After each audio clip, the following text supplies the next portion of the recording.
Hello, everybody, and welcome back to The New Nasty Boys. I'm your co-host this morning, afternoon, evening, whatever you decide to watch or listen to this thing, Billy DeVore. And sitting next to me is my co-host, Chris Weir. What's up, Nasty Nation? Welcome back to the Fart Dunge. Woo! Good to have you wafting around in here. Smells like home. It is home. It's warm. It's cozy. It's nice. It's got the perfect aroma per usual. No Jake. He's asleep, we assume. So it's just the OG boys back here making it happen. And as always, the show is brought to you by Cincy Light. Cincy Light, the spirit of Cincinnati. Cincy Light is a refreshing, crisp lager brewed in partnership with Cincy Reigns, benefiting student athletes. This easy drinking classic is the perfect way to celebrate the Queen City. Raise a toast to triumph that the red and black shall reign. Cincy Light beer is available year-round in 12 packs, 24 packs, on draft, and our favorite, the tall cans. That's what Cincinnati daddies drink, the tall cans. So get you some. Get you some if you're of drinking age. Come on. Cincy Light. Yum, yum, yum.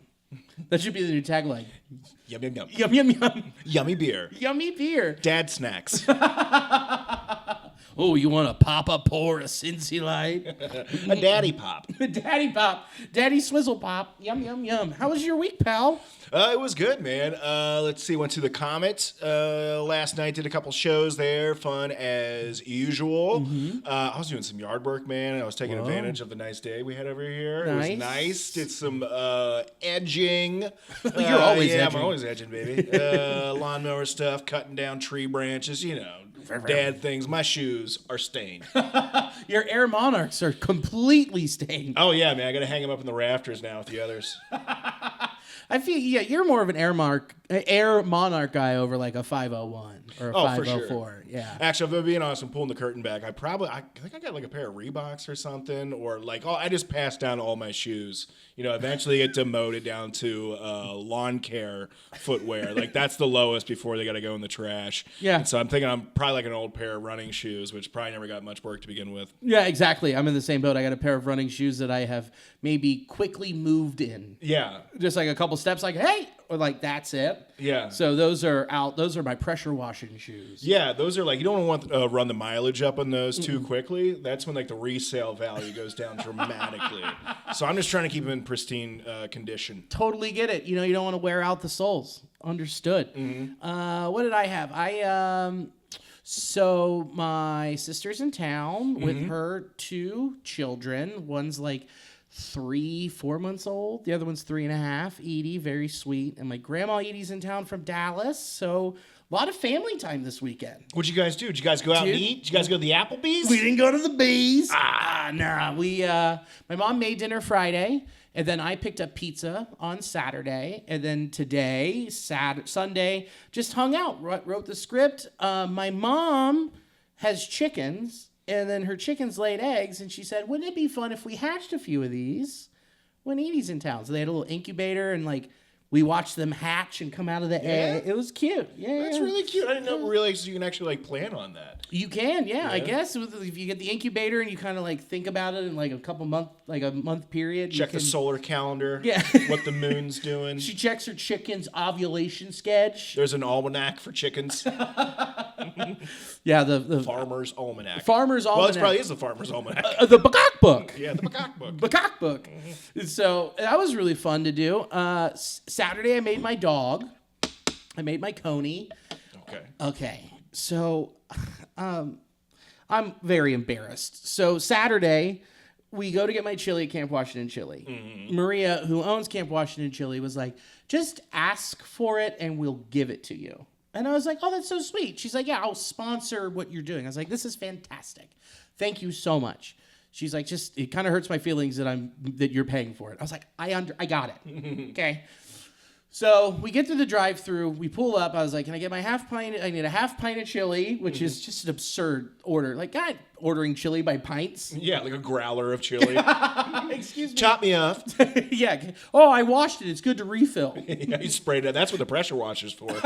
Spraying out your chili growlers. The growler was actually clear. It's brown now. Yeah. I'm cleaning it. It's just a good chili stain. So She goes $5.75. I pull up and I get nervous. I got so nervous. And she goes, it's $5.75. I said, hi, I'm Billy. I'm the chili guy, which is a great start. I'm the chili guy. Maria said that she would just give me chili, so you can just hand it over. Just hand over the chili. No one gets hurt. Hand it over like it's hi. So I'm like, hey, come on, hand over the chili. And she's like, what? And I was like, is Maria here? And she goes, hold on. And she goes and gets the new blood. I feel so bad. I forget his name. And her nephew is now like managing and helping her. And he goes, hey, can I help you? Well, before he comes out, Alicia is in the car with me. And she's like, why did you say it so weird? I was like, I got nervous. She's like, clearly you got nervous. How about we coach you through this? I've never done this before. I don't know how to ask for free chili. I'm just so nervous. And she's like, so say you're Billy DeVore. Say you work with Maria. You have the Billy special here. Say that, Maria would sponsor you for your Coney videos, or you've been tagging Camp Washington, and that she would just give you the chili. I was like, okay, got it. And then he came over and he goes, hey, how can I help you? I go, hi, I'm Billy DeVore. He goes, oh, I know you. It's nice to finally meet you. I was like, cool, I'm a chili celebrity. Yeah. A chillebrity, if you will. You're a chili influencer. Chillfluence, dude. Nice. It's pretty sweet. And I just shook his hand, and he's like, so what's up? And I was like, well, I'm doing the videos. He's like, I've seen the videos. He's like, so I was like, Maria gives me chili. He's like, I'll give you chili. And he gives me the chili, and we leave, and Alicia's like, you're such an idiot. So you drive with like bags of chili? Oh, dude, I got a little white bag of chili. It's got my little half pint of chili. I got my hot sauce. The oyster crackers do not make it home. That's the snack. Okay. And then we get home, and then we get in the lab. Set up the camera, get in the chili lab, and get to creating. So yeah, I just made an ass of myself to this random employee there, just like, hand it over. Yeah. This is what you've been trained for. Don't press the panic button. Yeah, this is your big... They have a chili panic button. Yeah. It just squirts hot sauce. It's another... It shoots hot sauce at him in the eyes. What is that, Bear Base? Come on. Off-brand Tabasco. So yeah, that was my weekend. I'm proud of you, brother. How'd the chili dog go in the laboratory? Oh, great. I mean, the bagel was from Montreal, shipped in.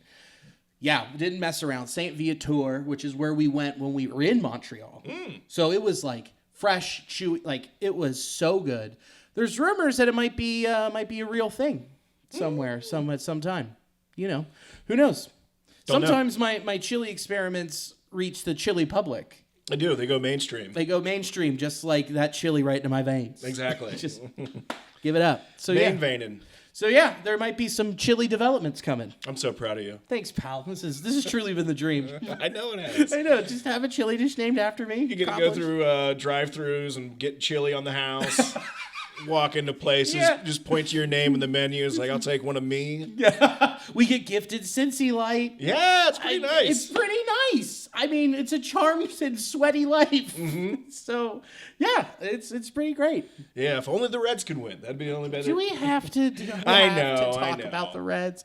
There wasn't anything even like really like fun in baseball this week. I was thinking back. I was like, was there anything pretty funny besides Kike Hernandez going back out in that helmet again? Did you see that? I don't think so. So Kike, he already did once this year pitched in a blowout because he'd been begging to pitch. And he's not wearing a hat. So he's wearing a batter's helmet where the top has been removed. I know what you're talking about. Yeah, because they were going to have it for pitchers in general. And pitchers are like, I'm not wearing that stupid thing. And Kike's like, yeah, I'll do it. I'll do it, buddy. I'll wear whatever dumb shit you want me to. Yeah. I'll dress up as a clown and throw out there. I'll be hitting the kazoo and throwing a 54-mile-per-hour eephus. How'd he look? He looked like he was throwing a 54-mile-per-hour eephus. I was wondering if he had something to prove. He was like, no, I used to do this in high school. I swear this is my passion. No, I think they won. It was the Dodgers won 11-1 against the Yankees. So he can go up there and just toss an underhand if he wanted to. They don't give a shit at that point. Yeah. They're up 10 runs. So, and they're playing right now. So, currently at 7:29 p.m. on Sunday, June 1st. June 1st, we've turned the page, which means it's time to look at what the Reds did in the month of May. And may we get some bats. bats. I'm having a small stroke. And that's quite all right, man. Yeah. Everyone gets one. Everyone- You get to have a stroke once a month. This is it. This is the only time I get to have it. The Reds need some bats. They need some timely at bats. They just need some power, and that clearly showed. And we're just gonna look at it, break it all down. But before we break down the month of May, the Cincinnati Reds have traded Alexis Diaz to the Los Angeles Dodgers for Mike Villani. He was drafted last year in the 13th round out of UCLA. He's a reliever prospect who will be reporting to High A. What did you think of the trade? Well, I think it's wild. If we were thinking about this trading Alexis Diaz, a couple of years ago, it seemed very silly to get this in return.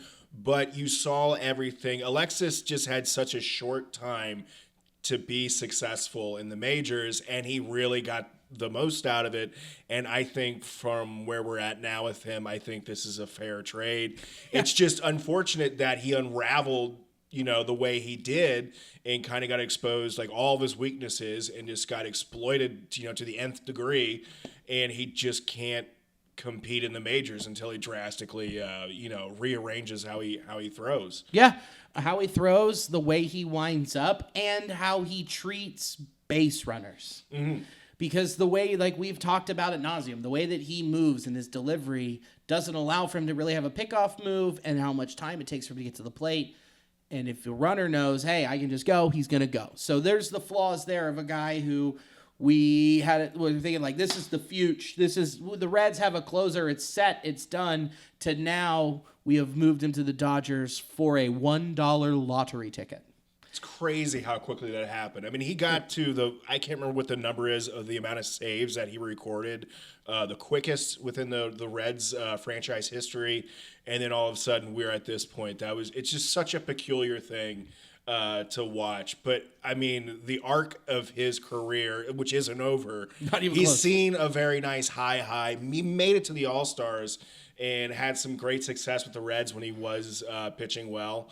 But yeah, this is just part of his baseball story. It sucks. And what's going to happen is like he's going to go to the Dodgers. They'll get him figured out, and he'll just be just as dominant as he was in the second half of 2023. Yeah, he'll just develop a slide step all of a sudden and just be completely dominant. Yeah. He might have just played his way out of it too, where he's just like, oh, I'm gonna get out of Cincinnati. Yeah. My knee's goofy. I can't help it. Yeah, I've got this weebly wobbly windup that involves me having to summon 3 ghosts before I can throw a strike. Yeah. I wish him the best. I really do genuinely hope he does improve and kind of get it figured out, but not when he plays against us. No. And I don't think that he's going to get a lot of meaningful innings. When I mean meaningful for the Dodgers, I mean postseason. Is this the type of guy where he could be in the minors for them or go to their facility for a week, 2 weeks, get stuff figured out, and then goes into a bullpen that is very hurt right now, and he figures something out quickly to contribute now? Absolutely. But I don't see him being a guy where they're like, we're going to really lean on him in the 9th inning in Game 6 of the World Series. Yeah, I think he's athletic enough, and he's proven that he can be a dominant pitcher to the where the Dodgers can't afford to take a chance on him. So we're appreciative of that. Thanks for doing business. But yeah, I just don't think he can exist in the Reds organization with our lack of capital. Nope. And the Reds saved around $3 million, which then takes their team payroll to $110 million, which is less than the million loss 2022 team. Million loss. Million losses. They lost all of them. Yeah. They were bad. Really got their money's worth that year. They sure did. So I don't see the move as a salary dump per se. It does help them, and I would like to see where they take that $3 million and where they're going to plug it in. Mm-hmm. But it was also, hey, someone's asking, you might as well get something for him. Yeah, sad to see him go, but I'm glad we did get to see the Matador out there doing some fun stuff and seeing the lights twinkle for him. So it's a bummer. Wish the best of luck to you. Good on you, pal. You were fun while it lasted. Mm-hmm. Such a bummer. I am gonna miss him. That was fun having him just the horns blaring. It was super and cool. then the lights going down, and you're like, it's Alexis Diaz, baby. Yeah, come on. But now it's like, nope. Now we get Cody Rhodes' walkout song, which Oh, yeah? I'm not a wrestling guy, but Yeah, I'm not. that's a what I'm wrestling told guy. it is. So when the people start singing it around me and they're very hyped, I'm like, cool, this is fun. The nerds are fist bumping. Something's happening. I'm not gonna say what I'm thinking. The GameStop employees are rallying. Onions? Wrestling fans. I knew there was some socially awkward people here around. Yeah, nothing against you guys. No. It's definitely not weird or anything that you guys really love grown men wrestling. Totally normal that you watch a ballet of beefcakes. A ballet of beefcakes. It's a beefcake ballet. Beefcake ballet. That is spot on. Mm-hmm. I'm really proud of you for that. Thank you. Yeah, you're welcome. So, and then also before we launch into looking at the month, who reigned this week? Brought to you by Cincy Light. Cincy Light, the taste of Cincy. Andrew Abbott is someone we talked about all year taking the next step. And boy, howdy. Let me do that over. Okay, and then I'm going to edit it too. You watch this. Okay. Who reigned this week? Brought to you by Cincy Light. Cincy Light, the spirit of Cincinnati. Someone we talked about all year who we needed to take the next step was Andrew Abbott, and he did that this month. Andrew Abbott, for the month of May, 32 2/3 innings pitched with a .55 ERA, 2 earned runs, 10 walks to 33 Ks. This guy has been dominant. What has changed in his game to make him so? I think we're seeing a lot more confidence with him of knowing how his pitches play off of one another and just having the experience to know like he can go in there and compete with the best hitters in baseball. And you see him in games now, pitch to pitch, being able to make adjustments. And I think that has been a critical thing for him to be able to think ahead of batters and just being able to get the most out of his pitches, living up in the zone, being able to figure out like what's working for him day to day. And I just love the progression that he's made and pretty awesome numbers for your number 4 starter.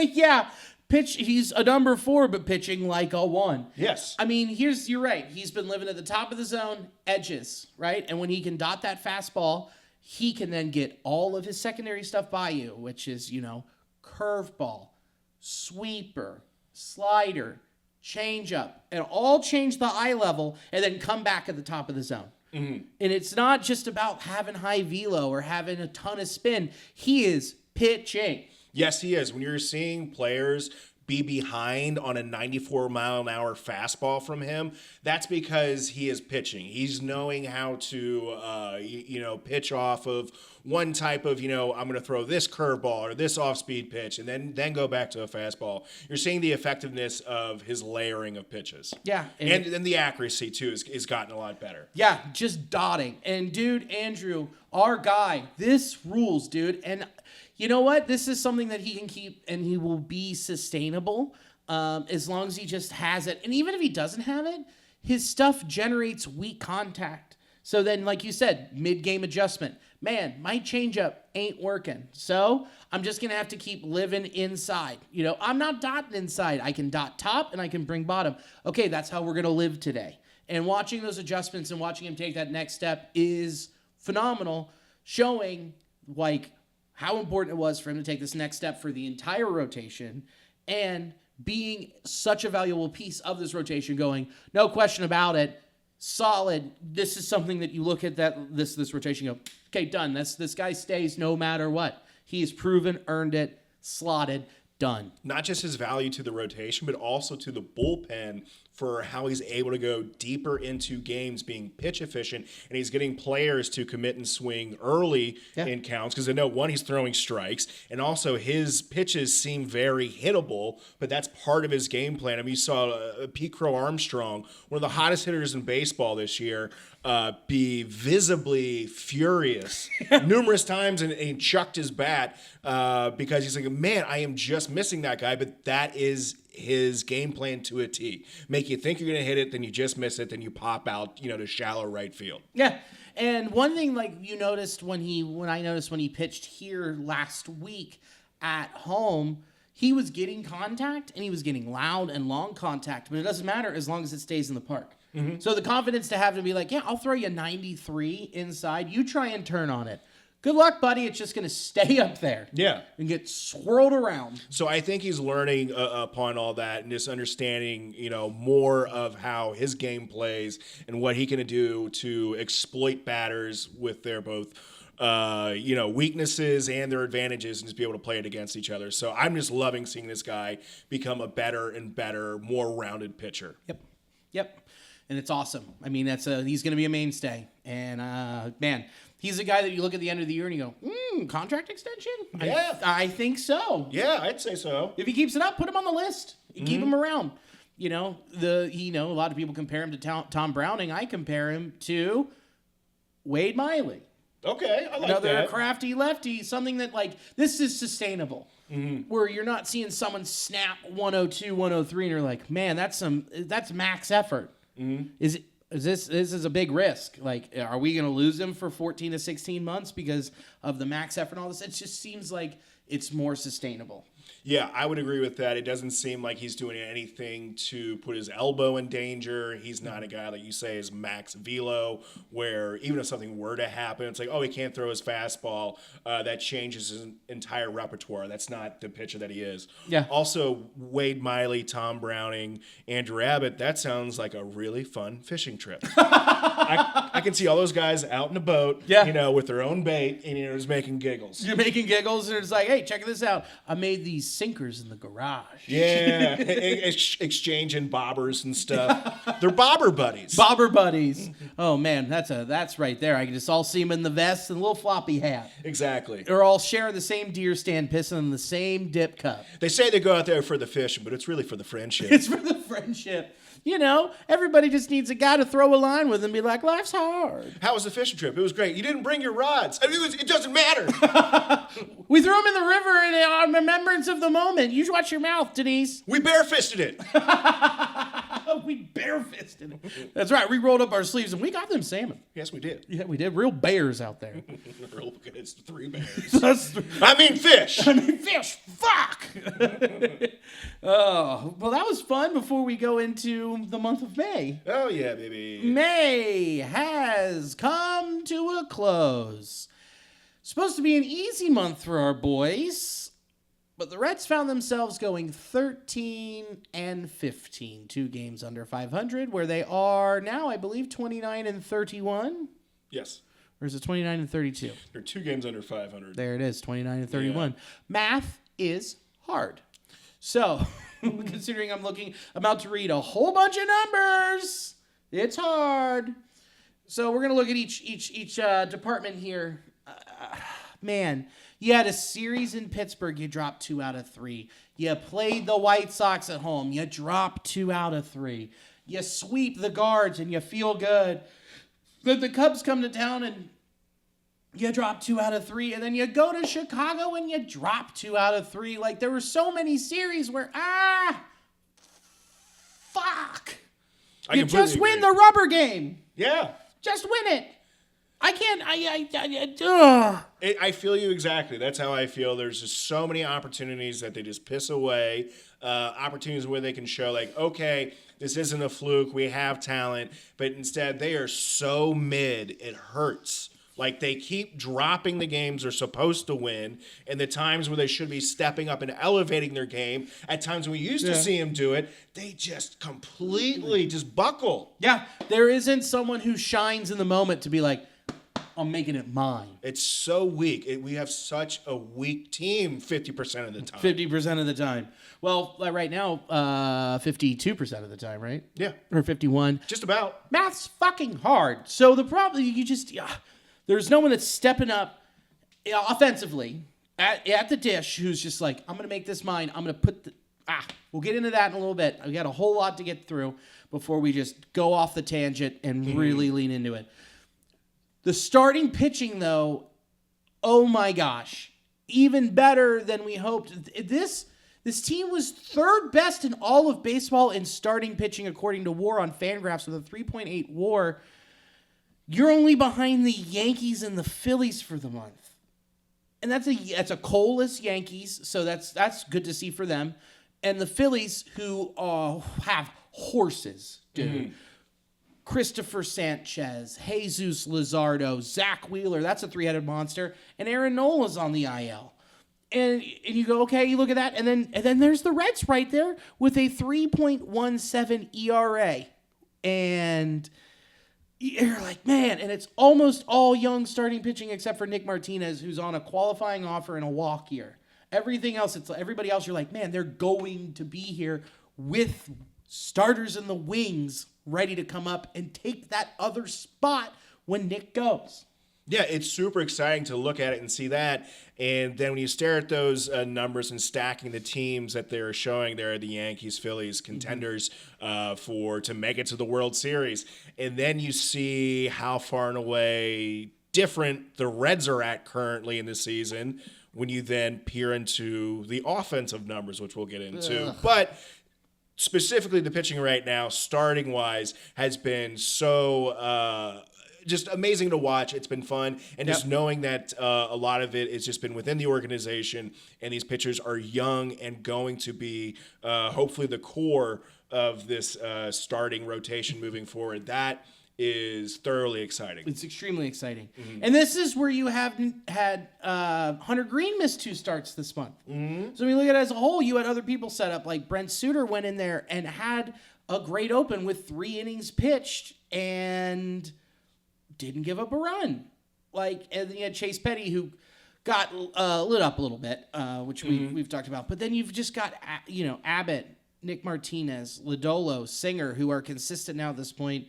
Brady Singer's been giving innings. He's had some ups and downs. We've talked about how his slider isn't generating a lot of whiffs anymore. That's something he's got to figure out.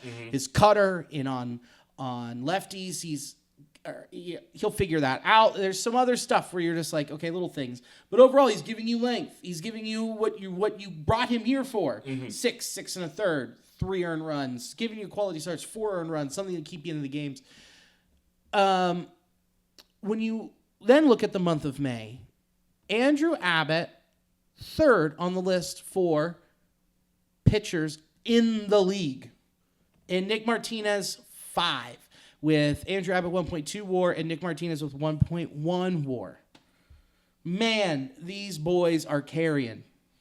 Yeah, they're doing some serious heavy lifting here, and they are like when I watch them on the mound, I do feel a sense of we can win this battle every time. They have a sense of confidence on the mound, and those are tremendous numbers. And considering the fact that our ace was out for 3 starts. Yeah. So that's again, amazing stuff from our starters. You want to keep seeing more of the same. You just really hope it'll start translating to more wins for this club. Yep. But again, amazing stuff being produced from our starters. Yeah, and like Nick Lodolo on Saturday. What an outing, wasted. 6 innings pitched, no runs, 6 Ks. Looking like his former self against this Cubs lineup, dude. Looking like the dude we were excited about.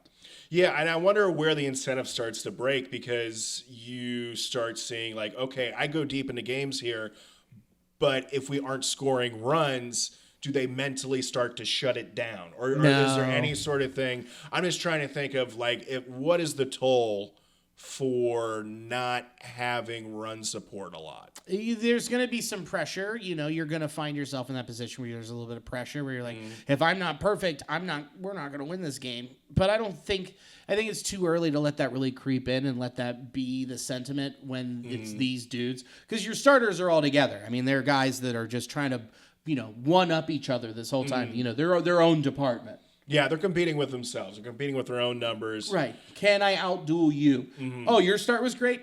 Dude, check out what I'm about to do. So I don't think that's really going to affect them in the whole grand scheme of it. Yeah. Until it gets to actual crunch time. August, September, where we're racing. So I don't see that coming in until that being a factor until later. But I don't know, man. But the bullpen, you look at the numbers from the bullpen, and we've always said, ERA is misleading for the bullpen. But you look at the month of May, over 9 innings as a unit, they have a 1.08 homers per 9. Their BABIP is 301. That's not great. Their left on base percentage, 69.1. Nice.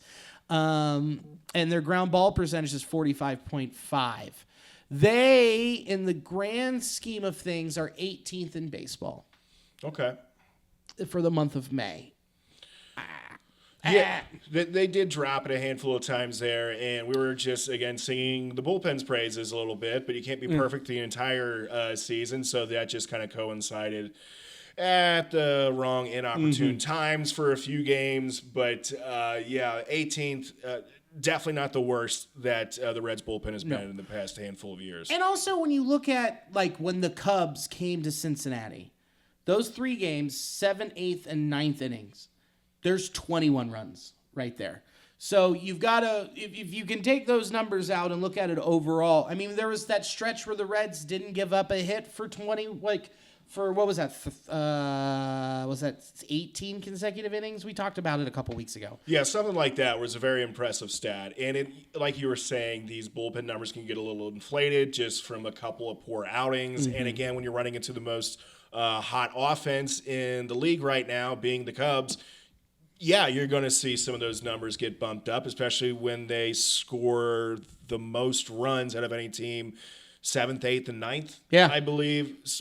Yeah, that's your bullpen time. Yeah, that's your bullpen. That's your bullpen time, and you just look at what the Cubs do, and they're just an offensive juggernaut. And it's you run into them for 6 games. Well, 5 of them in the month of May, so that's not really going to help you. I mean, Graham Ashcraft had a couple. He had a bad outing against them. He had a bad outing against Washington.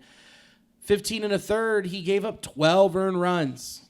I mean, but in that, he's not giving up the long ball. These guys aren't giving up the long ball really too much, except for Emilio Pagan and Luis May got tagged. But Graham Ashcraft in 15 1/3, 5 walks, 17 strikeouts. That's reassuring. Emilio Pagan, 5 walks to 16 strikeouts. He had 6 saves and 1 blown one. Yeah. You know? And thinking back to Graham Ashcraft, I think a couple of those games, at least one in particular with the Cubs, I don't think he was giving up necessarily a string of hard hits. With Ashcraft, normally it's a guy fisting a cutter out in the shallow center somewhere. And I think we saw a few of those plays, and there may have been a couple odd maybe errors or something. So there's some stuff I think that happened in those Cub games where, you know, our team blinks first perhaps and boots a ball or something. So I think, you know, even giving him a bit more credit, that I don't think like his numbers reflect that he was getting lit up in any way. Yeah, like Lyon Richardson, what happened to him today with Will Benson losing it in left field. Not letting TJ get that ball and botching that fly out, which then the next AB would have ended the inning. He turns around and gives up 2 runs. Santiago Espinal misses a ball at third. Yep. You know? And the inning is just continued when they're supposed to get out of it. And then it's just like, well, that's where these runs come from. So you can't fully blame them. The defense has been better than it was last year, but there's also still some real bonehead plays out there. I would agree. There's been a lot of stuff where it just seems like they lose focus for a minute or someone's trying to do too much, and it's just like they just tense up for a second and then they squeeze out an air. And then it's like, I'm out here for longer than I needed to be. And then that's when the chaos happens. And that happens with every bullpen. We all go through that. I still believe I'm not going to listen to any slander saying that this is a bad bullpen. I'm going to say I'm going to 18th in baseball, so a little bit below average. I think that they're an above average squad in general if they are put into a position where they get out of it when they're supposed to.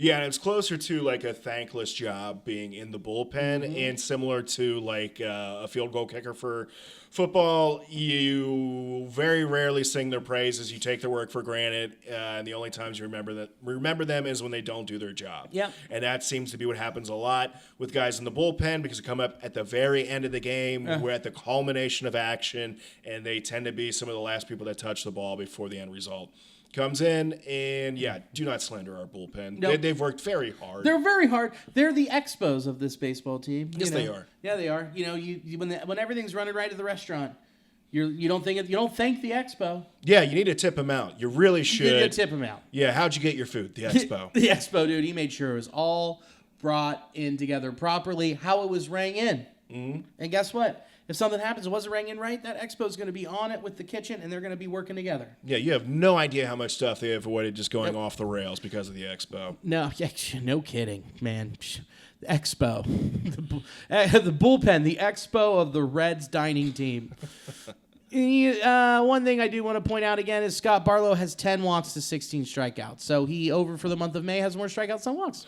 He has been one person that I have felt uncomfortable seeing him show up just because he has not found it quite consistently. Yeah. Overall, though, Lyon Richardson is is someone you highlight. 10 innings pitched, 1 earned run. It was a home run, 4 walks to 5 Ks. But he's a guy who was still learning the pen. A lot of these guys, like a couple of these guys, still learning the pen, like Lyon Richardson and Graham Ashcraft. So overall, though, I am happy with where they've been. I don't blame all of our problems. I blame a very, very few. I'm like, man, the bullpen really wrecked us tonight. Yeah, that bullpen should have scored more runs. What a transition. Holy shit. The Reds, 1.9 WAR for the month of May, putting them where, you might ask? 25th in baseball with a 1.9 WAR. And behind them, 26th, Miami Marlins, 1.3. And then there are your usual suspects. The Chicago White Sox, 0.9. Pittsburgh, 0.6. Texas, which is surprising, actually, 0.4. Their offensive woes have been unreal because they've been getting excellent starting pitching, and they just have not capitalized. And then the Rockies, this is insane. Minus 2.1 WAR. Whoa. And then their offensive rating, the Rockies, minus 45.9. Yikes. That's bad. That's like you're being bad on purpose. The Reds, minus 10.4. Bad. For the month of May, the Reds, 3rd in strikeouts, all of baseball. 17th in runs, 16th in RBI, 15th in slugging, 14th in on-base percentage, 23rd in weighted runs created plus. 13 in steals was surprising. Yeah, you'd figure the Reds would be stealing a bit more. They've really ratcheted that back. Which, I mean, they might, if they're going to continue to not hit, they might need to start running. They're going to have to do something because they aren't getting too many extra base hits. No. They aren't getting into scoring position that often. So, yeah, they're going to have to do something to manufacture a bit more offense here. Mm-hmm. And man, just looking at that is so pathetic. Like the bottom of the, like if you are in the same conversation, if you're about four teams away from the Rockies in terms of your offensive stats, you really need to question what you're doing. If we were supposed to be a contending team for the division, we're 25th in overall offense, negative 10.4 offensive WAR. Jump up to our competitors that we just finished playing, the Chicago Cubs, 21.2 offensive WAR. Yeah. That is 30 points of difference. Yeah. It's crazy. How is it the bullpen's fault at that point? Right. And you look at the Cubs, and what was the big move that they made to bolster their lineup? They did something to add to it by getting an outfielder, right? By getting not just an outfielder, someone who's statistically been better the past 3 years than Juan Soto. Yeah, that's amazing. Okay. They went out, got a known commodity, as opposed to what the Reds do is that they try to set up this system where this person needs to be healthy. That person can only face left-handers. This person's going to have the best season they've ever had. Like it seems like what the Reds are doing is setting up very risky parlay bets, and everything needs to go according to plan for the big payoff. But then Nick Krall gets to be like, well, I only spent like $2 on this, so it's not like anything really happened. It's like, yeah, it wasn't that big of a risk for me. Yeah, it's like, well, we didn't win, and we still spent money, and we didn't get any further up, in the standings than where we're at right now. We're still in the same conversation as Colorado in terms of offense. Miami and the White Sox. Bad group. And Pittsburgh, oh, boy. So when you circle back and you look at what everybody did for the month, TJ Friel was the boy. TJ Friel was the dude. I mean, that slash line's amazing. 344, 451, 505 with a weighted runs created plus of 164. I mean, he had 1.3 WAR for the month. Dude, he was getting started off, and he had, 7, 8 games where he had more than one hit. Yeah. Yeah, multiple hit games for like 7 straight games. Getting on, going deep into counts. It doesn't matter lefty, righty. He's going to get a hit, and he's the type of guy that approaches it like, this is my job. I'm the leadoff hitter. I need to be on base at least twice a game. To generate, and look at how much their run differential in the first inning is crazy because he gets on, gets to second, and someone can there's an opportunity then for 3 more people minimum to bring him in, and most of the time they do. What you talked about being patient shows right here, a 15.9% walk rate. Flip that over to a 17.7 strikeout rate. That's crazy. Almost even for your leadoff hitter. Mm-hmm. If this is how your leadoff hitter hits, then everyone else behind them, you think, holy crap, we're doing it. This is my job. I mean, look at this. This is what's crazy. His BABIP is 408. So he's putting the ball into play and walking. He's doing it all. Elly De La Cruz right behind him with WAR. This is where your drop-off happens, and it's crazy. So, TJ Friel 1.3, okay? Mm-hmm. Your drop-off, Elly De La Cruz, 0.4. Not 9. 0.9 WAR. You're losing according to Fangraphs going down the line with Elly hitting 6 home runs. The guy who's right behind him with the most was Will Benson with 5, and he did that in a 3-game stretch. Yeah, he did, man. It's pretty wild the contributions you can have just from the long ball that his team sorely lacks. But that is also a lot more of a magnifying glass being put on the regular starters and their lack of production throughout May. Yeah. Elly's weighted on base percentage is 320. This is where, you can't have Elly do it all. And we'll get more into that later. But someone else who I think Tyler Stevenson came back off the IL. He started looking a lot better this week. So the numbers are not reflective of what he did towards the back end of May, but it's kind of crazy. 12% walk rate to a 40.2% strikeout rate in the month of May. And we also know that he was getting unlucky a little bit. So, but again, this week he's turned it on. He hit 2 home runs this week. Absolutely. He looked great. Back to back, in KC. Yeah, he was looking great. Seeing the ball, hitting the ball well, going deeper into counts, seemingly had the confidence at the plate. Like, okay, yeah, I'm seeing that breaking pitch.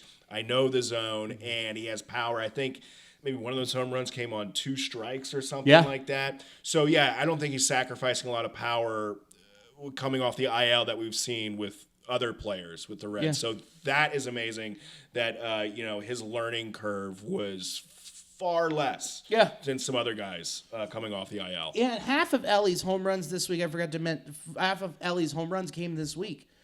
Mm-hmm. What was that, 2 in Kansas City? Yeah. And then 1, 1 today. Well, that doesn't count. That's June 1st. True. So 2 of them came in Kansas City. Did he hit another? Did he hit one in Chicago? No. He hit one. No, he didn't hit one game 1 or 2. No. So 2 of his home runs came this week, but still, Then you look at the rest of this. In 6 games, Jake Fraley hit 2 home runs. He hit one on Saturday when he came back. Spencer Steer in 28 games, 270, 336, 390 with a weighted runs created plus of 99. He's almost an average player who's someone that he stunk at the beginning of the month. Yeah, the numbers that he had for May really did improve. He was having a stretch where he was getting on base at a higher rate. He had a 3-hit game, maybe 2 of those. Yeah, he had that 10-game hitting streak too. Yeah, he was quietly, I think, putting together better at bats, having a lot more luck from the baseball god smile upon him with having some stuff drop. Mm-hmm. But also, hey, that kind of balances out with some of the hard hit balls that he was having weren't necessarily falling. So he is trending in the right direction. Correct. Jose Trevino has really slowed it down. He's had 1 home run this month, 239, 250, 435 with weighted runs created plus a 76. New addition, Garrett Hampson in 2 games. Look out, everybody. Garrett Hampson's showing up. He's showing up, and he's really good at sitting on the pine. 66 weighted runs created plus. With a 250, 333, 250 with a weighted on base percentage of 275. Oh boy, he really made the difference. Someone who's not listed on here, and now I'm really aggravated.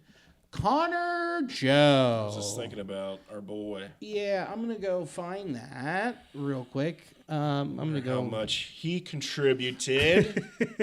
I'm not. Enough where Fangraphs was like, hold on, who are you looking for and why do I care? I just want to see how many outs on the base paths he has gotten. Yeah, right. I just need to know, was it worth it? Oh no, my Chrome has decided. Chrome Dome. Chrome has decided to get. Well, I'll tell you, whatever the numbers that pull up, it's not going to look good. He hasn't played well since he has put on the Reds uniform. Garrett Hampson has also not played well, but again, he's only had a handful, 9, I believe, plate appearances. But if you think he or Connor Joe is going to be the answer for the Reds' offensive woes, you are out of your mind. Or you're in charge of this entire organization, Nick Krall. Crawl doll. Yeah. So, just absolutely pitiful numbers that you just hate seeing, especially some of the names attached to it, like Matt McLain, which we'll dig into here in a little bit. But, yeah, outside of TJ Friel, Ellie, Will Benson's week, although Will Benson has had some nice contact, hitting line drives just kind of right at some people. He is definitely still looking like a much better player than what we saw previously. So maybe he will be an answer for us temporarily in right field or going on throughout this season, especially when we're facing right-handed pitchers. But, yeah, outside of that and Tyler Stevenson, it's been pretty abysmal. Okay, I think I have it. Okay, come on, up. We're almost there. Come on, buddy. Okay, yeah. Why are we doing this? It's like having a. I see. Yeah, it's full, jumpy. It's real jumpy. Jumpy. So in 17 games this year, 216, 275, 270 slugging with a weighted runs created plus of 50 with a I apologize. Minus 0.5 WAR. He's not helping. He's filling in some spots for people that are hurt. I understand that you need some people like Garrett Hampson and Connor Joe to make the stretch throughout the year. I understand that. But when you have your easy stretch and you look and you see a bunch of different contributors, you're like, and they aren't contributing, you're like, whoops. So, we didn't mention him. Let's get into it. Matt McLain is someone that we were in the offseason, like, extend him, lock him up.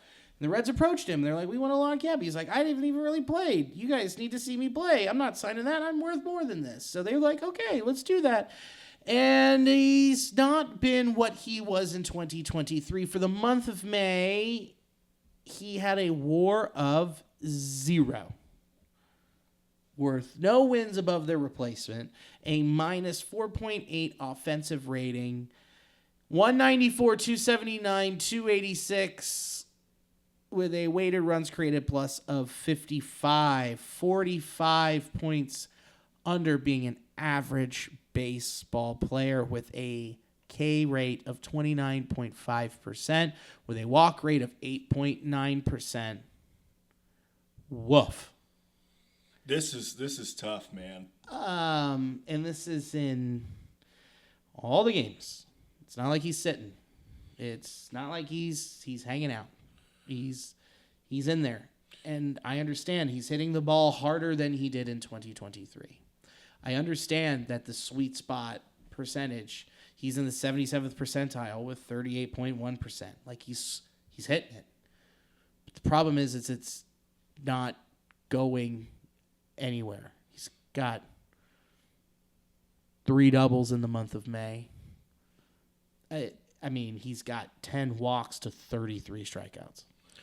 Man, I don't quite exactly know the amount of things that are going wrong. I mean, it seems like everything that can go wrong with Matt McLain has been compacted with bad luck, possible muscle atrophy, which we talked about, maybe some of these line drives that are turning into outs would otherwise actually find the gap, hit the wall, or go out. Yeah.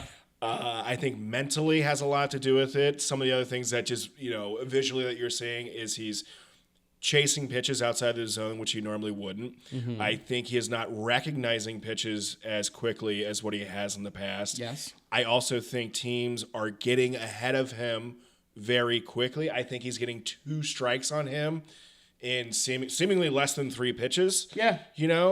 So I feel like he's constantly having to play with his back up against the wall in more than one respect. I fully felt that at this point in the year, Matt McLain would be back to semi near the area that we thought, his basement would be, his floor. But we are still just completely lost. We've lowered the floor. We've definitely lowered the floor. He's in the 9 hole trying to just figure it out. And, there's some stuff that looks promising, but in general, you can't have a WAR of 0. You can't have a WAR of 0. Here's an interesting stat for you too. WPA, win probability added, parentheses, or subtracted. So this is from Baseball Reference, displayed as an absolute value to show the overall change for an event. His win probability added is, for the month of May, minus 1.334. Something else here that is interesting. Adjusted batting run. So it's a set of formulas developed by Gary Gillette, Pete Palmers, and others that estimates a player's total contributions to a team's run total via linear weights. So 0.0 is an average performer. Above is worse than average, and below 0 is better than average. In 2023, 13.6. Holy shit. Big numbers, right? So, real good. That backwards. I did have it backwards. Yeah. Greater than is, right? Because it's greater than. That's less than. I mean, if it's on the right. Oh, yeah. So the higher number, the better. The lower number, the worse. That's what I meant. Boy, howdy. Like I said, math is hard. Numbers, alligator mouths. I know. I was thinking, it's like, but the gator's eating the 0. Yeah, that's like one step away from lefty loosey, righty tighty. Okay. 1, 2, 3, 4, 5. Yeah. He's so dumb he counts with his fingers. Yeah. He smells them too. Mm-hmm. In 2023, 13.6. Okay? In 2025, negative 11.9. And that's the same. He's also 23 and 23, and he's 25 now, I believe. Yeah. That's my decent benchmark. Yeah. There's something that he's not figuring out, and I think we're at that point now where we seriously have to more than consider what do we do? Do we send him down to figure it out when we maybe bring up, say, CES?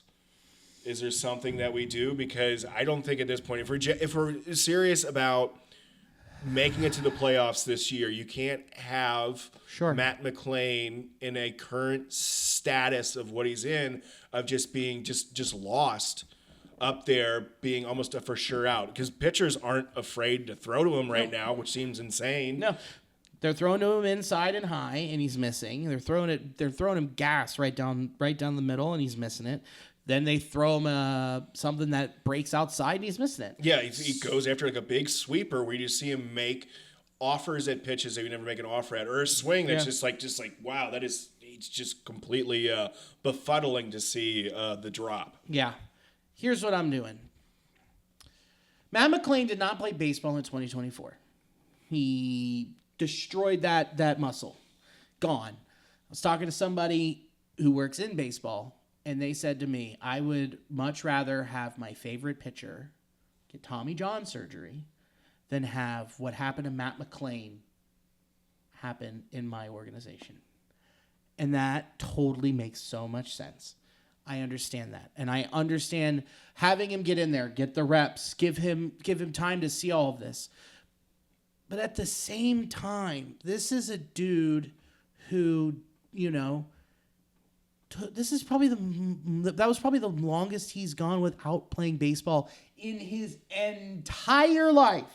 Yeah. All of it. Mm-hmm. So far, being a California dude where he just played year-round constantly. Yeah. He was always on the diamond. He was, bam, bam, bam. Always, always, always. It wasn't like when we were playing in high school, we would be in February taking ground balls off the basketball court floor. Yeah, in the gym, getting shin burgers, raspberries on your knees. The worst, right? This dude lived with perfect weather. Just was like, I'm outside playing all the time. Look at me. Mm.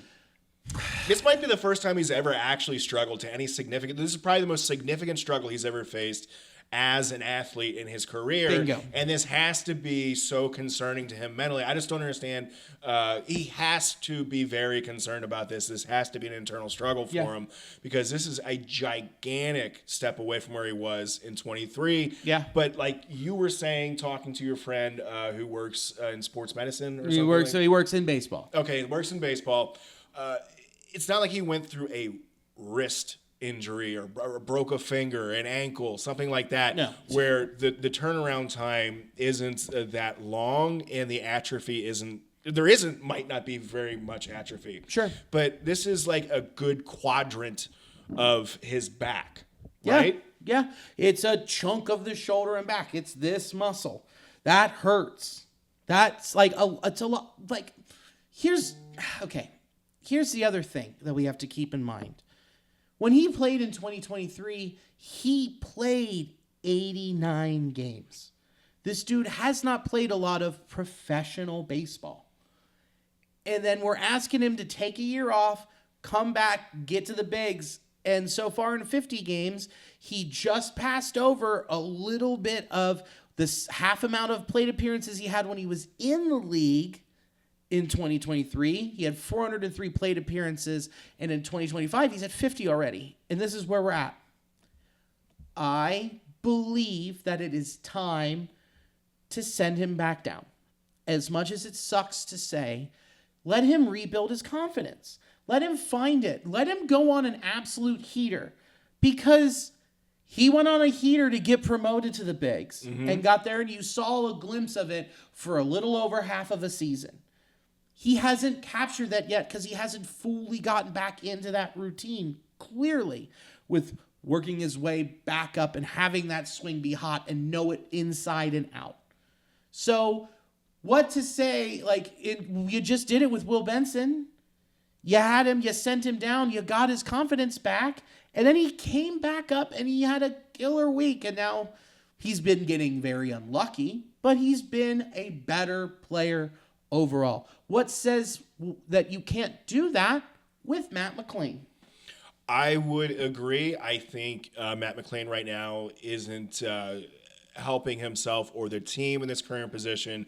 I think it would be best for him to take some time, go to AAA, find that swing, be able to get that back in rhythm, because I'm sure it isn't quite the same or at the elevation or degree of what he would want his swing to be. Maybe there is some adjustments physically that he has to do, but I just think right now, trying to figure it out in these professional at-bats is yielding negative results, and this team really does want to compete to be in the playoffs this year.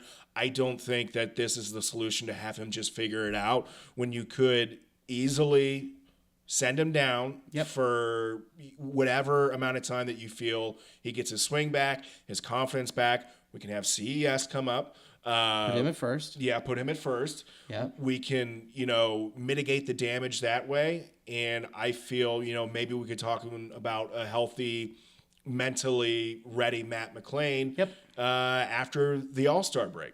I think you let him, you see how long it takes. Yes. If he's mashing and he does it in the first couple of weeks, then you bring him back up. It just all depends on where he is. I wouldn't put a timetable on it per se. Sure. You just let him and you go, all right, what has Matt done this week? Great. Let's have him run it back. How was he doing this week? Let him run it back. Like, let him build himself up and then be like, all right, your bat's hot. You're seeing come back up because you can have CES, which we'll get into his progress. You can put him at first. You can also leave Stewart first. You can rotate those guys. You put Espinal, or you put Gavin Lux at second, Elliott Short, and at third, you're looking at Santiago Espinal or whatever else you want to do.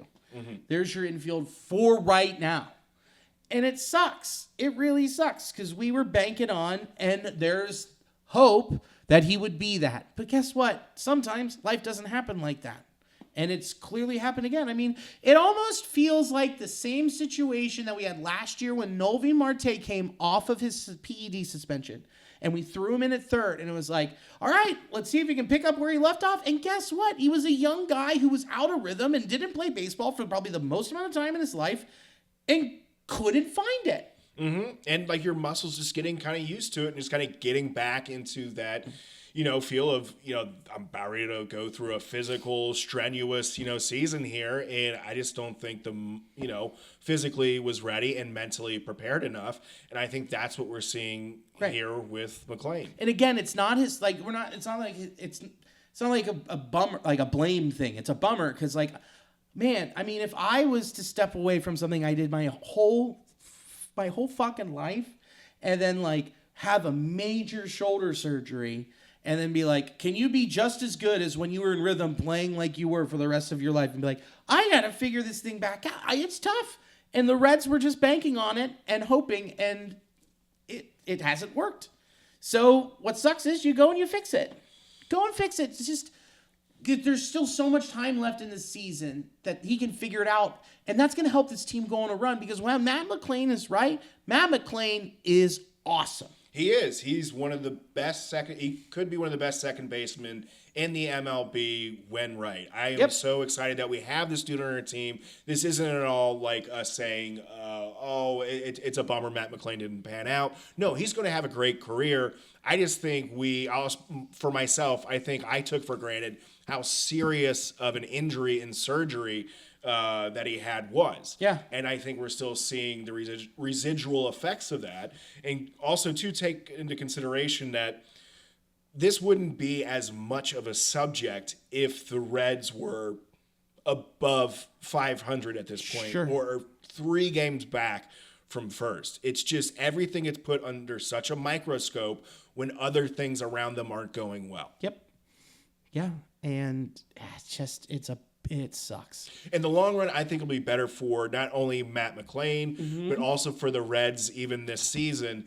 If he goes down to AAA, finds his stroke, kind of gets his feet back under him, gets in a consistent rhythm, then I think that will just be, he'll come back up and be like, there's the Matt McLain that we knew was there. Right. This isn't like with Spencer Steer where he missed spring training and then came back and it's like, oh, slow start. Okay. And then he got to figure it out. He had it. This is a different situation because Spencer didn't take a year off. Spencer had played in the league a little bit longer. So yeah, I'm setting him down. It sucks to say it, man. I love Matt McLain. This is a pro Matt McLain 100%. podcast. But it just sucks, man. It sucks because he's hurting. A minus .2 WAR. He's actually hurting the lineup that he's in there. Defensively, he's made some amazing plays. Yeah. No doubt there. The glove is still there. But he just needs to get down there and figure it out. Just think of all the double plays that they've turned this year that they for sure wouldn't have turned last year. Oh, yeah. When India went after that ball to secure the win on the third game for the Royals, and he went over second and picked that ball and threw it to first on his back foot, I was like, fuck you. Where was that when you were here? I have never seen a play like that from Jonathan India No, before. I was legitimately pissed. Yeah, I was like, where did that come from? Who is this guy who had the worst fucking turn double play rate percentage in all of baseball? And then he looks like awesome. I know. It looks like he always runs with like mud in his shoes or something. But now all of a sudden, yeah, pristine on the dime. It's worked out for us. I like Brady Singer. But Yeah, still, totally. But you look at this lineup and you look at what's happening with Matt McClain. You take it all, and if you were to just insert Teoscar Hernandez, this lineup would be cooking because we didn't even talk about Austin Hayes because he's hurt every other week. He's back on the IL. He's had 18 games, 254, 278, 433 with a WRC plus of 84. That's still not good. That's still not good. But if you were to insert someone like him, you have an offense where everyone else plays on top of each other. And it gives some other people protection, which is what the Cubs did when they traded for Kyle Tucker. Even if it's just for 1 year, it makes everyone else better. It makes the offense click. And that is what this offense needs. And that's what this clubhouse needs. It's what this dugout needed. It needs someone who's a veteran, who's been there and done it. Preach, brother. It hasn't happened. And this is a glaring issue. Because that's what takes this team over to the next step to make them feel like they're contenders. And he tried to do that with Jammer Candelario. And how the fuck is that working? His lumbar hurts. Take it easy. Oh, I have a strained hiney. He has a lower half injury. We don't know where it's at. It's somewhere from the half of his body that gives him support from the ground up. He has a spinal cord contusion. How dare you? I know. And I think all of this goes back to this philosophy. It goes back to the Reds saying, what if we signed a guy who hits doubles? Because then we hope that those doubles turn into home runs at Great American Ballpark. But here's your big issue. The ball only flies at Great American Ballpark when it's warm. So we're looking at it's finally going to crack 80, and it's going to be June 2nd when they play. So you're counting your offensive strategy for the months of June, July, August, and a good chunk of September. And only during home games. Correct. So you're looking at about 50-ish games. Do you know what month isn't included in there? No. October, when it matters. So, you're basing your free agent philosophy when you go out and you sign a bat, that you're saying that these 50 games is going to help us take the next step. That doesn't work, and it hasn't worked. No. You know what you can do? You can sign a guy who's known for hitting home runs because when they hit home runs at Great American Ballpark, they go farther in that time period. Yeah, not just in theory, but in practice. In known numbers, in years and years of data to back it up, as opposed to, again, the parlay theory of the Reds. If X, Y, and Z happen, then perhaps this will happen. Maybe. Yeah, and going off of, the Candelario thing here, if we're talking back about, the most important pressing issue that the Reds seem to have, which is getting a power-hitting outfielder, most notably a right fielder, they instead chose to do this. And I do like Austin Hayes. I do like Gavin Lux.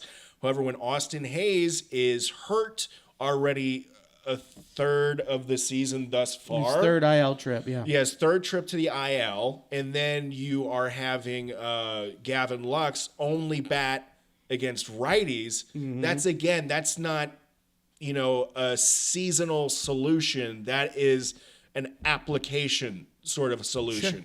So, yeah, we aren't. And then if to start off the year, your number one, your A move for right field is Jake Fraley. That's not getting it done. And then we get Connor Joe, another dude that isn't going to help. Just, like a bandage on the system there. Yeah. Just real quick, I just want to pull up the way the Reds have treated right field, which has been the most obvious, glaring offensive issue the Reds have had over the past years. It's been a rotating door of players that they just hope might work. Maybe this will happen, or they just drop the bag on signing. So I'm just going to go over some of the right fielders currently. Obviously some of these are going to be the bigger Yeah. ones. Yankees, we got Aaron Judge. We got Ronald Acuna for the Braves. Padres, Fernando Tatis. Mets, Juan Soto. Cubs, Kyle Tucker. Diamondbacks, Corbin Carroll. Angels, Mike Trout. Rays, got Josh Lowe. Dodgers, Teoscar Hernandez. Matt Wallner for the Twins. Willie Abreu, Red Sox. Tyler O'Neill, Orioles. Lawrence Butler. You got Colton Cowser, too. Orioles up there. Blue Jays, George Springer. Brewers, Sal Frelick. Jackson Churio. Jackson Churio. These players here can be needle movers for these teams, and I think the way the Reds approach like the right field, they approach it like the right field that way you would for a little league team, where we'll stick the booger eating idiot out there who you just like feel, oh man, isn't he such a nice little guy? No, we need to have somebody that can hit home runs and hit dingers. We can't have somebody out there that's like a feel good player, like, oh, he went to West Point, or Jake Fraley walks to church every day, or wherever it is. And I really love Will Benson, but we didn't give him a shot until just recently, and that wasn't even you addressing the issue. No. So it's just like, if you're going position to position, we might as well not even have a right fielder. It's just pathetic. If like the best we can hope for is Jake Fraley's feeling good and doesn't have the flu or something. Yeah. Like, this is not a serious organization when you then, we'll get Connor Joe and that'll help. Give us depth. It's just pathetic. Yeah, it's so upsetting. Yeah, it's just another guy who you're like, man, what a nice piece. That's a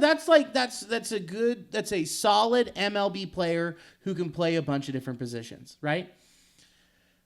The thing that they have is they go, man, if this person's in this ballpark, albeit all of those moves, Will Benson trade, Jake Fraley trade, this could happen. We hope that this happens. It could happen. It could, maybe. That's the big problem here. Could, maybe, should. When you don't get, you go out and you're supposed to get someone with a track record. And if you don't want to spend the money to do it, I don't know what to tell you, because you're wasting a lot of really good things that are happening with this ball club. And honestly, you're wasting a Hall of Famer's time sitting in that dugout. Yeah. If you aren't going to do it, then what are we doing? You got to fucking fix it. And, we'll see a lot of things that can come to fruition. We'll see where we're at when we approach the trade deadline. A little worried about that. But this also includes Rhys Hines, where it's just been a rotation of who's been hot, let's put him out there, who's healthy. And instead of it's all a supporting cast with no star. And it's becoming more and more and more and more apparent that they screwed the pooch when they should have went out and done what they were supposed to be a winning ball club. You were keeping up with the Cubs. Mm-hmm. And if you just had a bopper, golly, you could have, because this team just gives up after the fifth. Statistically, they haven't been able to overcome a deficit after the sixth this year. At all. No. So they haven't shown the fight in them to pull themselves off the mat, and they don't necessarily have the firepower to have a guy outside of a few that can change the game with one swing. And you know what? That's not on the manager. The manager gets the lineup card together, talks with the GM, they build it out for the day, and there's their game plan. Whoever goes out there and swings the stick and plays the field, that's who it's on. And I just don't see someone in that dugout being like, come on, rally them up. Like, I know that isn't just your normal, typical baseball mentality, is you got someone who's a fucking cheerleader down there, or someone who's firing everybody up. But there's got to be in the clubhouse behind closed doors someone who is that dude, and they have to be established and show, like, there's my World Series ring. I know how to do this and take you to the promised land. There isn't that on this lineup. He's just not there. And It's obvious, and let's hope that changes, man. Let's hope that something happens at the deadline. Let's see what happens. They've got they've got depth that they can trade from and to make this happen. But at this point, I'm not putting a lot of hope into this offense and turning it around and doing that, especially when this was the easy month. This was the easy month, and now it's starting to get harder. So we'll see what happens. But here's something that could, we hope, maybe. CES is down in Louisville rehabbing. 2 homers, 4 doubles. That's the power that, like, we hope could fix this lineup. You have hope that he could do it? I have hope that he will contribute to it and make it better.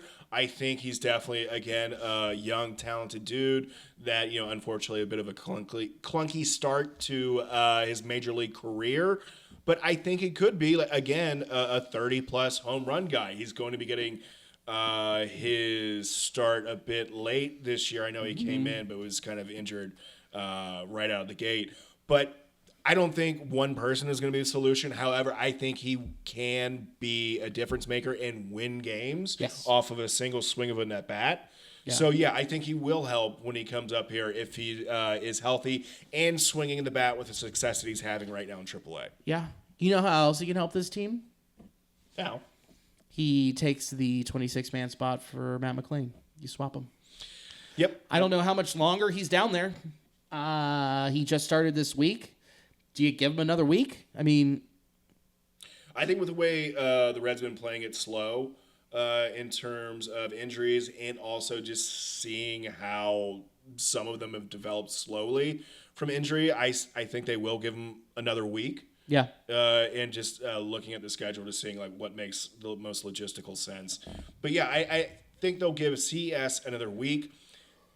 One for him to see some more pitches and to see how he develops, and if things are looking good, they'll bring him up. Also, another week to evaluate what to do with Matt McLain. Yeah, I could see that being another week. Well, you've got a homestand. You've got 3 against the Brewers, and you got 3 against the Snakes. You got an off day Thursday. Say he hits another home run on Tuesday. You got the off day Thursday. You're kind of at the point where you need a little shot in the arm. You do, because look at the 23 season. What happened? Someone got called up, shot in the arm. McLain got called up, and when they were in Colorado, hits that double, they win that game, they win that series, and that just gets them rolling. And then they bring up Ellie, and then that just gets them rolling. You got all the young boys there, all them young boys. But maybe this could be the shot in the arm when you've got the Snakes coming into town who they're looking at us going, man, there's not a lot of wiggle room in the NL West. These guys are down. Let's kick them while they're down. And take these dubs, and you don't want that. Having that mentality coming in and being like, man, they could do that. So we'll see what happens. But yeah, man. Sooner than later, we'll see his bat back with the Reds here. Soon. So like we said, Matt Hayes. That's a guy I went to high school with. Austin Hayes. He's gonna be back probably tomorrow or Tuesday. He just has that foot bruise. He should be fine next couple days. Novi Marte has been cleared for baseball activities. So he got to go ahead to start doing rotational activities and baseball activities. So that's coming soon. And yeah, so who else? That's pretty much the big guys that we're waiting on that have been hurt. Something else. Nick Krall had a few things to say about Chase Burns, who again had another electric start. Mark Sheldon got this info and from his article on Reds.com. Nick Krall said, "It's not something where we're ready to go," Krall said on Thursday. "It just depends on how his progression goes. Obviously, there's some things to work on, some speed bumps, but he's pitched really well overall. He's dominated in Double-A so far and continues to make progress. He's been really good. You can't ask for more. For him, it's continuing to build up his pitch count and refine little things that might, parentheses, help." Krall said, "You don't always see what you have to work on. It's continuing to build his routine, continuing to progress, and obviously he's made a lot of progress. He's doing really well. It's still continuing to get him to work through things, improve, and get to the next level." I will translate that GM speak for y'all. We like what he's doing. There's no need to start the clock. We know what we have, and we aren't going to force it. Mm-hmm. Hey, man, this guy has everything. He's lived up to the hype. Are we going to start the clock early? Absolutely not, because we don't have to. So if we can hold on to him for another full year without starting that MLB clock, we're going to do it. So, and right now, with the way that everyone is pitching, there isn't room. Yeah, no need to. So, hey, this is great, both for the Reds organization and for Chase Burns and for us, because, I mean, eventually we'll get to see this guy. We'll get to. You know, maybe not, this year or whatever, but... We can drive down to Louisville. We can? We can drive down to Louisville. We can go watch him. There's also something very interesting to think about, too, that I think could change a lot of this. We've talked about, saying, if the Reds are in contention, you could see him in the bullpen because of a pitch count, an innings count, which is true. I hate to do this, but watch it swing the other way. Nick Martinez is on a qualifying offer. You can get a guy who's been really good, and you can trade him off to someone who's in the hunt before the trade deadline. You open up a roster. You open up that spot. He's on the 40-man now. Yeah, you could see him at the end of the year if things go south quick. That's. I think it's a good idea.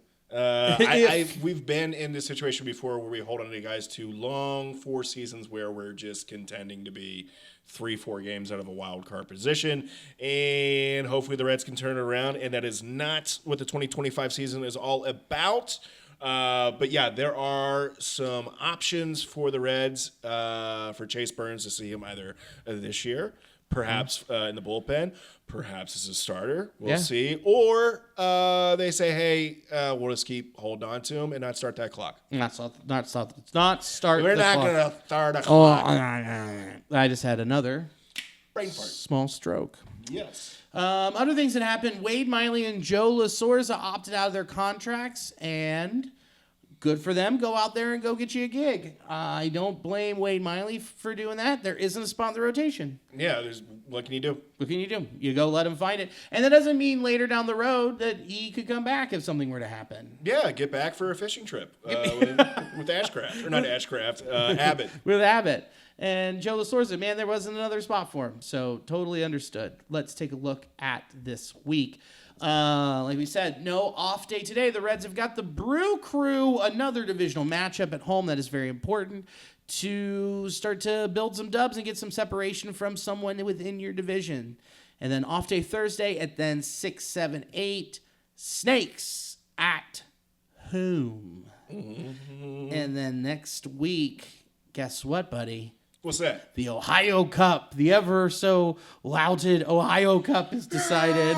They're going to start greasing the poles in Cleveland. You got to get ready. They got to grease them here because we just got to take one and we win it, baby. Hell yeah. I'm going to be out there. I'm going to be like getting up on scaffolding, jumping around all the banks. Yeah. I'm upper decking the library bathroom. That's my greasing the pole. Yeah? Yeah, dude, with all the homeless. Then off day that Thursday, then you got 3 at Detroit. So... That's when I'm in Los Angeles. I leave the 12th and I get back the 18th. So very exciting stuff. Awesome, dude. So we'll be off on the 15th. No pod. I'll just do like a little update and give somebody that. The next 6 games. So Brewers at home, it's Brady Singer versus Aaron Savali. And then it is Hunter Green versus Freddie Peralta. And then Andrew Abbott versus highly touted prospect TBD. Mm-hmm. I look at that on paper and I'm like, I like our chances. I do too. Like I'm seeing initially the starting pitchers, so I'm excited. I'm just like, yeah, our guys can do it. They can do it. And it's just a matter of do bats show up with those pitchers? So yeah, on paper here, there's so many ways to think about it going well. And then, I scroll up a little bit here and look at the offensive numbers for May, and it's just disappointing. But there's a lot of winnable series here. That's all they got to do. They just got to, win 2 out of 3. They just got to win. The good news is the 2 guys who are slated to start for the Brewers are right-handed pitchers. I forgot to read this stat for you. This is fun. I found this one. Come on. Where'd you go? Where did you come from? Where did you go?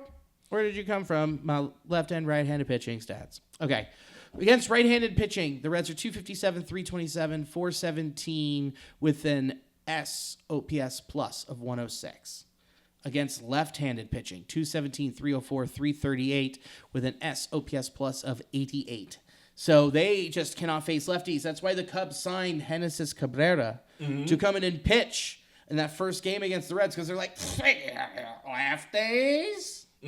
Yeah, you're seeing teams do that whole starter to start them off with a left-hander so they can turn Ellie around to the right side. Not to mention, a lot of times not want to deal with Gavin Lux. You know, they're really figuring out ways to Will Benson to splice up the Reds and really kind of dissect them. And so far, the Reds have not had an answer. No, they haven't. And what's really interesting with the Brewers today, bats for aught too. Christian Yelich. Okay. Yeah, the Bat Boy. Okay. Did you like that one? Yeah, that's good. Yeah, he looks like a vampire. Bats for aught too. Got his ass. Yeah, take that. Take that. Well, it gets worse. A ball hit his hand, and they did X-rays, and they said there isn't a broken bone, but his hand is so swollen that he can't grip a bat. So there's a chance he can miss 1, 2, or all of these games. And we need anything at this point. Any sort of help. We've played down players. We've played hurt. We're playing hurt now. Got no problem playing a hurt team, okay? No problem.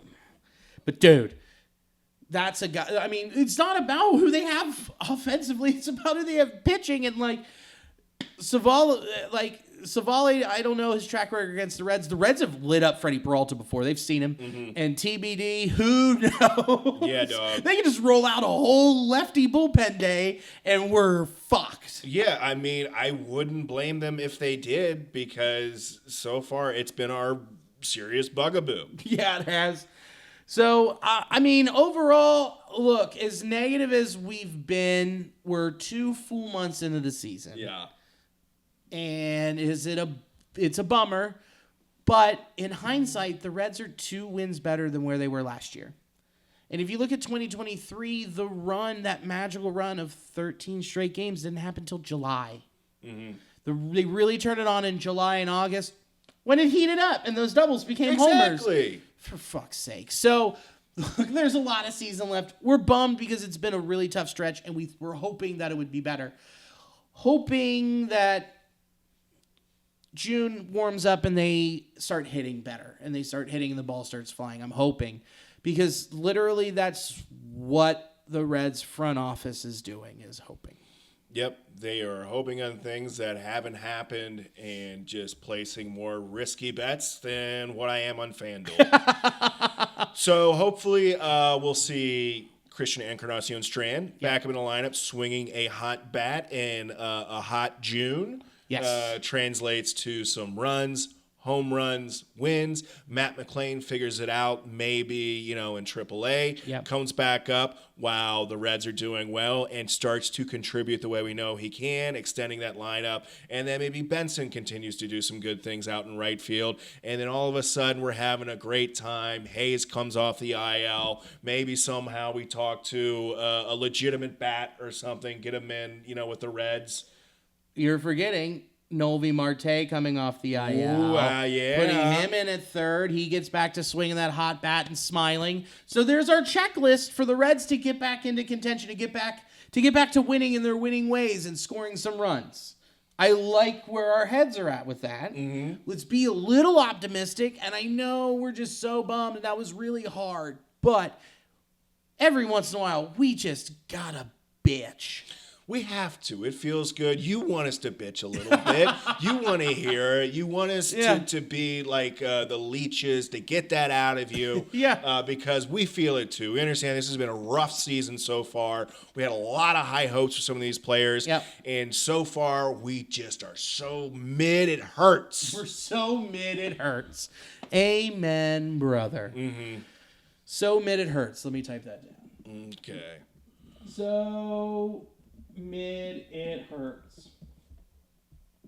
It could also be changed to "So May It Hurts." So may it hurts. Because it's the same amount of letters. Who gives a Yay. shit? But dude, that's a great way to launch into the rounding third and head for home. Because dude, I just know this team has a run in them.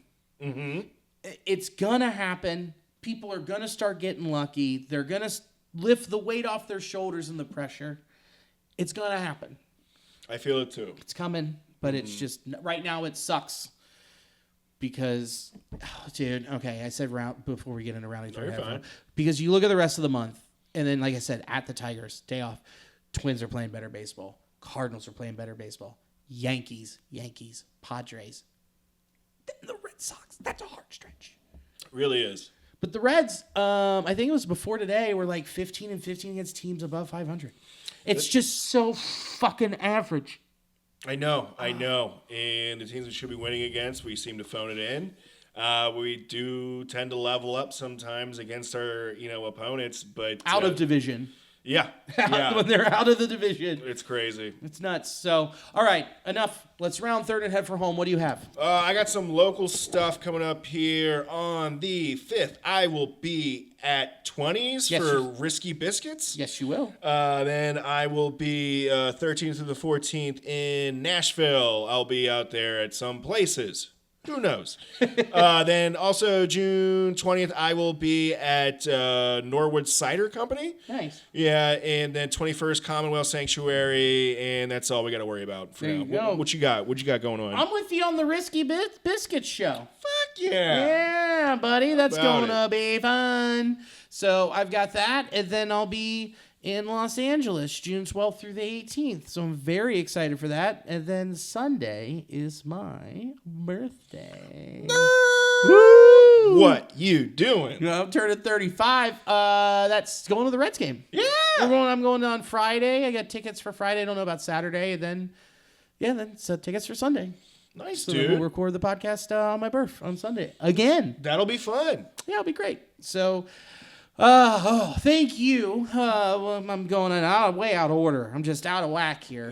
I'm just so out of it. Okay. Boom. Thanks to Sports Drink for hosting the audio of this podcast. We appreciate it. We thank you very much for doing that. They are a coffee shop and comedy club in New Orleans. Shout out to intheclutch.com. Use promo code Nasty Boys. You can go get the LA De La Cruz soccer jersey. It's pretty cool. That's pretty cool.